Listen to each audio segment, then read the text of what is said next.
मेरी पार्टी ने अपना रुख इसको लेकर हमेशा से स्पष्ट रखा है कि जातीय जनगणना का पक्षधर लोक जनशक्ति पार्टी रामविलास है। हम लोग चाहते हैं कि जातीय जनगणना ये आंकड़े कम से कम सरकार के पास होने चाहिए। मैं इन आंकड़ों को सार्वजनिक करने का पक्षधर नहीं हूँ। मैं मानता हूँ कि ऐसे आंकड़े समाज में डिवाइड क्रिएट करेंगे। कई बार न्यायालय के द्वारा भी आबादी को लेकर मांग की गई है। पूछा गया है कई बार सरकारों से कि फलाना जाति की क्या आबादी है।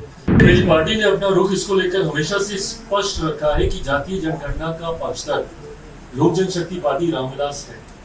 हम लोग चाहते हैं कि जातीय जनगणना हो। इसका कारण है कई बार राज्य सरकार और केंद्र सरकार कई ऐसी योजनाएं बनाती हैं जो उस जाति को मद्देनजर रखते हैं, उसको मुख्य धारा के साथ जोड़ने की सोच के साथ वो योजनाएं तैयार की जाती हैं। ऐसे में उस जाति की आबादी कितनी है ये जानकारी सरकार के पास कम से कम होनी चाहिए, ताकि उसके अनुपात में राशि आवंटित की जा सके उस योजना को लेकर या उस जाति को मुख्य धारा के साथ जोड़ने को लेकर। ये आंकड़े कम से कम सरकार के पास होने चाहिए। मैं इन आंकड़ों को सार्वजनिक करने का पक्षधर नहीं हूँ।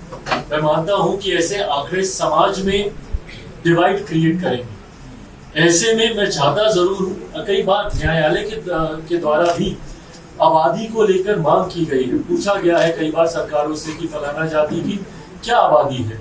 तो ऐसे में ये आंकड़े मैं मानता हूँ कि कम से कम सरकारों के पास होने चाहिए। आप युवा नेता हैं, तो क्या झारखंड में अब अलग से चुनाव लड़े या गठबंधन के साथ लड़े? युवाओं को कितना टिकट देंगे? डेफिनेटली मेरी प्रायोरिटी रहेगी।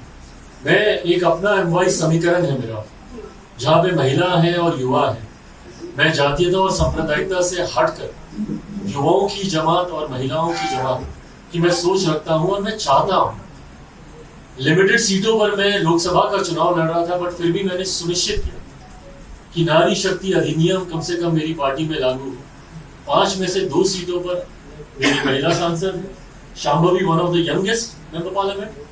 बीना जी है यहाँ पर। युवा जोश भी है, अनुभव भी है और महिला रिप्रेजेंटेशन भी है और युवा सांसद भी है। Rajesh is way younger than me. Arun ji है यहाँ पर। शांभवी भी यंग। बीना जी इस कैटेगरी से थोड़ा सा बाहर आएंगे। हम भी आप ही के साथ। तो ये मेरी प्राथमिकता जरूर है। युवा महिलाओं को ज्यादा से ज्यादा पार्टी टिकट दे, ये प्रायोरिटी रही। झारखंड इलेक्शन जब 5 साल होता है तो एक बार आप नजर आते हैं, आपकी पार्टी नजर आती है, आपके संगठन नजर आते हैं, एक आध सीट पे आप चुनाव लड़ते हैं। उसको क्या माना जाए? आप एक तरफ कहते हैं कि मेरा जन्म जो है बिहार में हुआ था, जब मैं जन्म मेरा हुआ था उसमें बिहार ही था। दूसरी तरफ झारखंड को लेकर आपकी पार्टी इस तरह की मंशा रखती है, तो इस पर आप क्या कहेंगे? नहीं, आपकी बात बिल्कुल सही। ये सोच जल्द आप लोगों के साथ साझा की जाएगी। ये तमाम ऐसे ही विषय हैं जिसको लेकर पार्टी अध्ययन कर रही है और अपना मैनिफेस्टो हम लोग लेकर आएंगे। बिहार में बिहार फर्स्ट, बिहारी फर्स्ट की सोच के साथ मैं आगे बढ़ रहा हूँ, जिसमें बिहार को विकसित राज्य। और जब मैं बिहार का जिक्र करता हूँ, इसलिए मैं ये उदाहरण भी दे रहा हूँ क्योंकि जब मेरा जन्म हुआ था उस वक्त झारखंड बिहार का ही हिस्सा था, हम सब एक ही थे। ऐसे में समस्याएं ज्यादा अलग नहीं है झारखंड बिहार की। पलायन को लेकर हो, बेरोजगारी को लेकर हो, विकास को लेकर।